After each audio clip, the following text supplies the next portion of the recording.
ကဲမျိုးတွေမင်္ဂလာပါနော်မငွေဆောင်ရတာနော်ဒီနေ့ကျွန်တော်လာပြောပြမယ့်တဲ့ရင်ကတော့ကျွန်တော်တို့ရန်ကုန်မော်ဘီမှာနော်စိတ်ရောအလုပ်သမားအမျိုးသမီးကလေးနှစ်ယောက်မိကိုနော်ယောက်ျားဖြစ်တဲ့သူကဆေးကြောင်ပြီးတော့ခေါင်းဖြတ်သွားတာပေါ့ဗျာဘလို့စိတ်မျိုးနဲ့လှုပ်သွားလဲတော့ကျွန်တော်တို့ကတော့မသိဘူးပေါ့နော်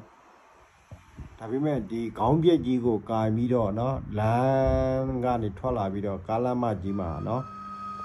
လက်တစ်ဖက်မှာခေါင်းပြက်ကြီးကင်လာတယ်လက်တစ်ဖက်မှာဓားကင်ပြီးတော့ဟာလာထွက်လာပြီးတော့လမ်းလေကြီးမှာထိုင်လိုက်တယ်ဒါကိုပထမပတ်ဝန်းကျင်နေပြောပြချက်ရတော့ဒီအယုတ်ခေါင်းကြီးပဲထင်တာပေါ့နောက်မှဒီခေါင်းပြက်ကြီးကိုကင်ပြီးတော့လမ်းလေမှာရှောက်သွားနေတာပေါ့ဗျာနောက်ကြမှဒီကျွန်တော်တို့အဲ့ဒီမော်ဘီမှာရှိတဲ့တိုးဂိတ်မှာဒီဂိတ်ကလူတွေကဖမ်းလိုက်တယ်လို့ကျွန်တော်တို့သတင်းမှာသိရတယ်ပေါ့နော်ပြောချင်တာဗျာကိုဘေးနားမှာရှိနေတဲ့လူကကျွန်တော်တို့ကအခုခေတ်မှာမယုံရတော့ဘူးဖြစ်နေပြီဗျာတကယ်ကြောက်ဖို့ကောင်းပါတယ်လို့